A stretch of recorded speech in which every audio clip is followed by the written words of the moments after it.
For the meatballs, we're going to need about 1/4 of an onion, chopped as finely as you can. Doesn't have to be a red onion. I just had a leftover 1/4 of a red onion, so I don't like to waste, as you know. A bunch of coriander, 1 egg. That's about 250 grams of mince, and that's 5% fat.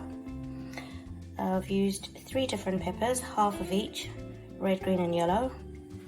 1 onion finely chopped, and the peppers and the onion are going to be for our sauce, to go with the meatballs. You need garlic and ginger. Again, you can either use fresh garlic, which you need to chop up, or you can use the ones that come packaged in these tubes. Need some sunflower oil, or whichever oil you prefer, to be fair. Salt and pepper to taste. About 2 teaspoons of paprika, smoked paprika if you have it. And then my favorite, tomato puree in the tube. And we also need a can of chopped tomatoes. Okay, let's get started.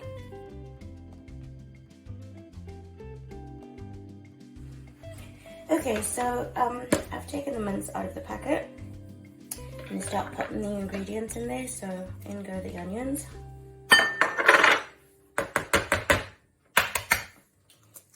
Crack open the egg. A little squeeze of ginger, say maybe, I don't know, half a teaspoon. That will do. We don't want to overpower it. And of course, garlic. So this is about maybe a teaspoonful. If you're using fresh garlic, I suggest maybe 4 or 5 cloves, crushed paprika,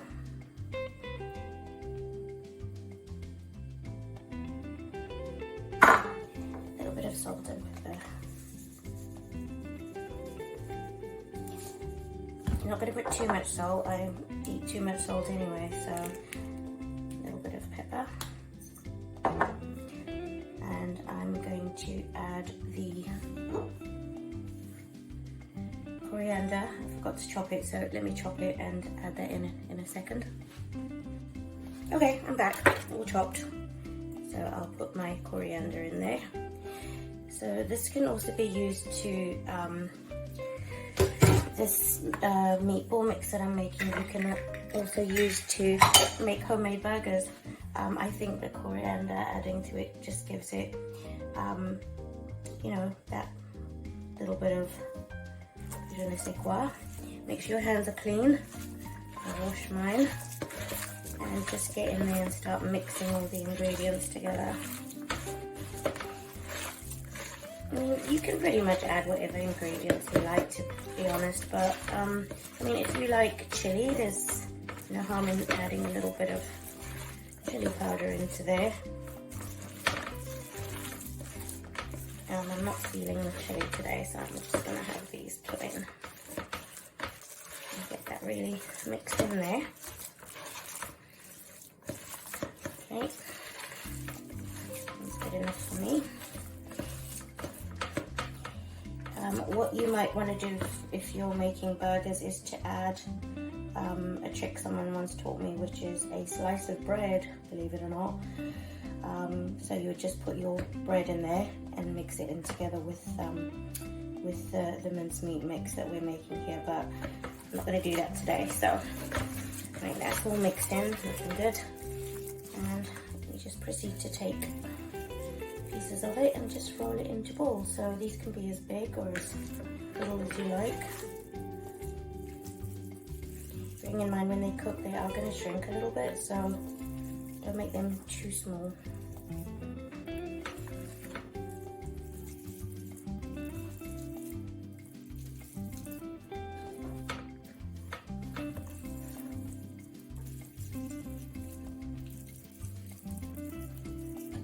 And continue until all your mincemeat mixture is turned into meatballs.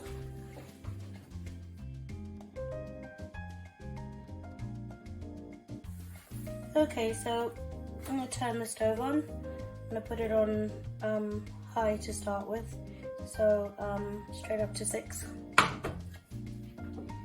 And I'm going to put a bit of sunflower oil, just enough to cover the bottom, not too much.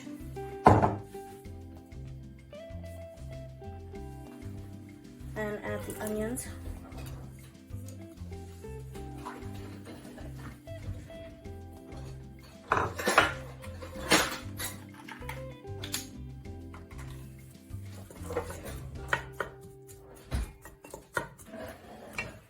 And get frying. Okay, so the oil is heated up and the onions are frying quite well. So I fried them now for about maybe a minute. So remember earlier I said that the garlic for the meatballs that you needed about 4 to 5 cloves. So what I reckon is if you use about 3 cloves of garlic for the meatballs and then another 2 to 3, as I've chopped up some fresh garlic, 2 to 3, I used 3 cloves, 2 were large and 1 was small. For the sauce, it should give you enough of a good balance of garlic, but again, your preference. And I'm going to add just a little bit of ginger as well, so there's not too much. We don't want it to become too much of an Asian dish. We're going to try and keep that sort of Italian feel to it, if you like. So let these fry.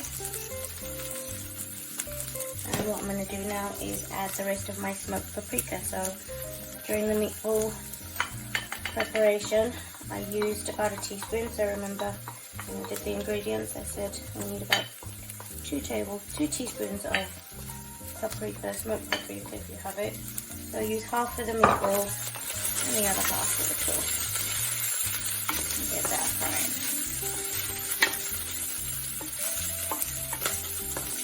Already the lovely smell of garlic and smoked paprika is starting to fill the kitchen. Smells good.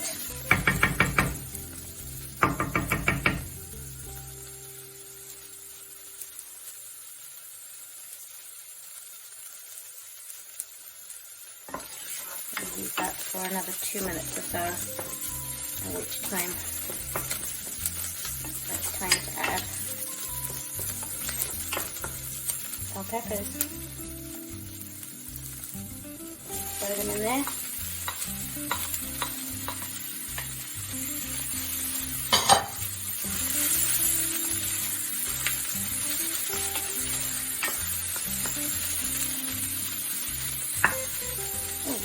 That one that good. Take it out and pop it again.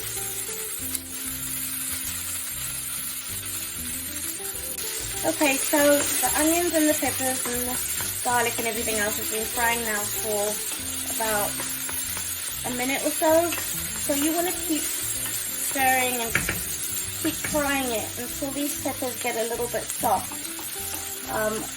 We don't want to make the sauce with, you know, sort of your al dente type of peppers. I want them really cooked and soft. And of course, we're going to add tomatoes and stuff, and the sauce is going to simmer down, so this will, you know, they will soften, but I just need them to be cooked as best you can without burning the onions in the process.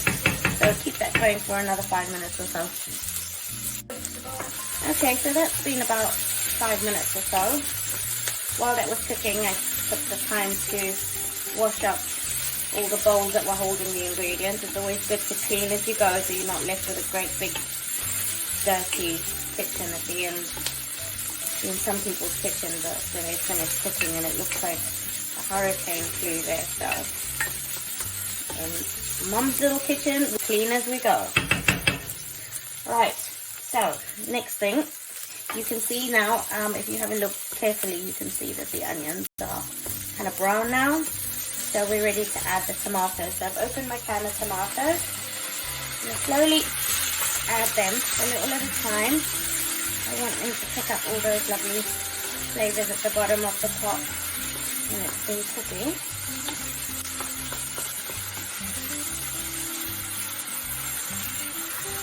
And at this point, I'm going to add,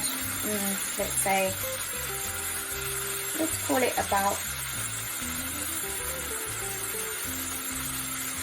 what would you say, 2 tablespoons of tomato puree. If you're going by this, I would say maybe about 1/3 of the tube. If you've got a new tube, about this one, the size. Okay, mix that in. Tomato puree just gives it extra depth, I think. I don't know what it does to it, but I like it. Okay, right, that's all put in. I'm going to put the rest of my tomatoes.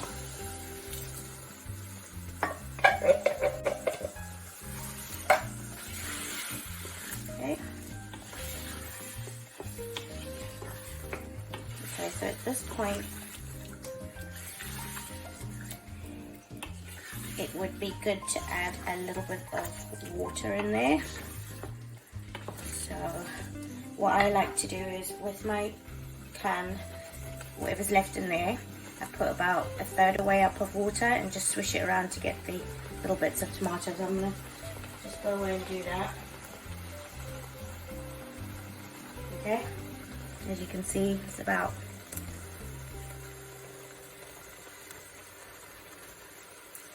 a third of the way. Would you call that a third? Maybe about 1/4.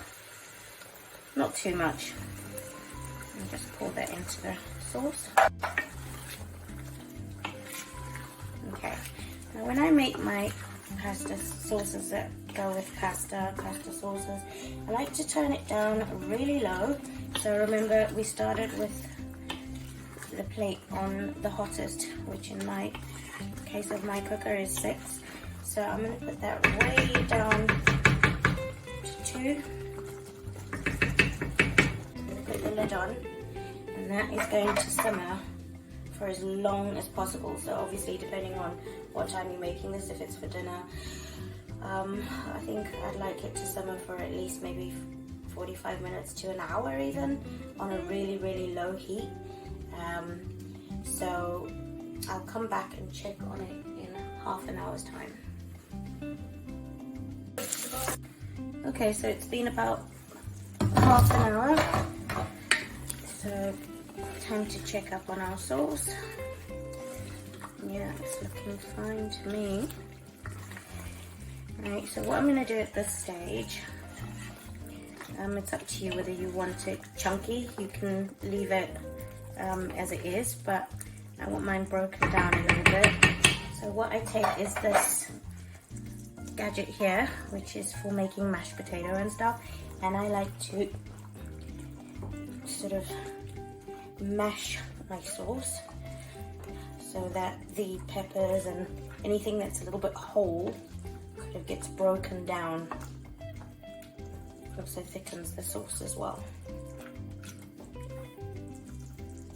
Okay, right, I'm happy with that.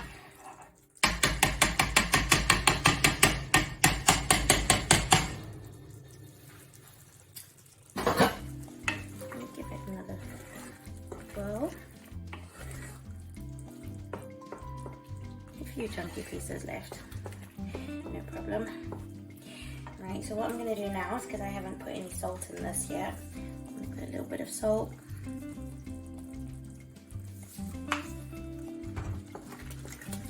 And what we're going to do now is we're going to add the meatballs.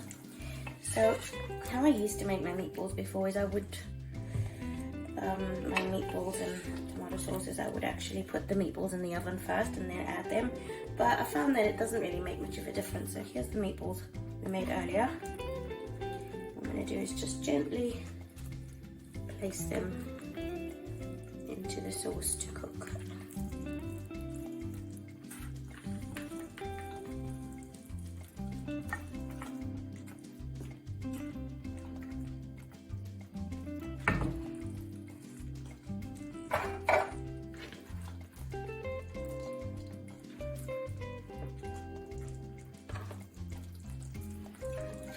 And then all the flavours from the meatballs and the meaty flavours will just infuse into our tomato sauce.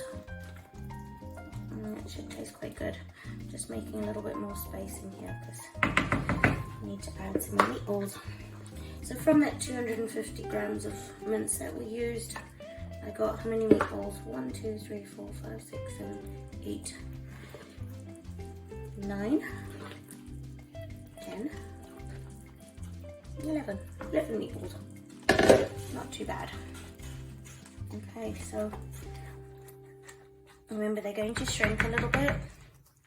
So heating is still on 2. Add a little bit more water in my tin can. Just add a wee bit more water.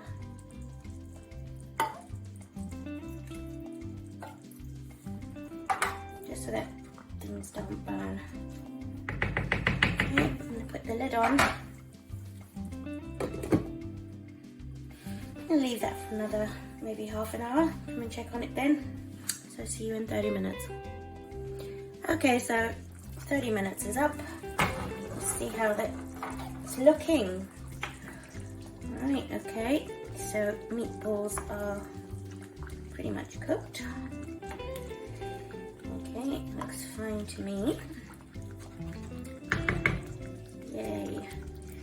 Okay, so what we'll do is, you can see they cooked and there's that shrinkage that I told you about. Very good.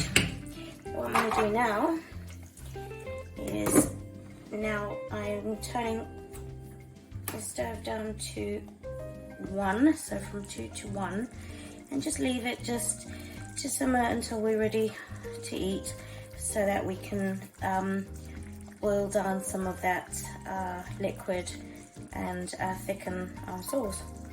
So we'll see you again in another half hour or so. Okay, so it's been about 20 minutes, I would say, and yeah, that's perfect. This is what I was looking for. So there you go. So the last bit is I have a pot of basil that grows on my windowsill. So I just picked a few leaves, washed them, chopped them roughly. So I'm going to put that in right at the end. So basil is a lovely herb, which is used a lot in pasta, tomato pasta sauces. So I think it just gives it that Italian flavour, if you like. There we go. So that's how I make my meatballs in tomato sauce. So you can serve it with spaghetti or any pasta of your choice, or any way you like really. So I'll do a serving suggestion a bit later because I haven't decided whether we're going to have it with spaghetti or something else, so I'll do that later. So thank you for watching.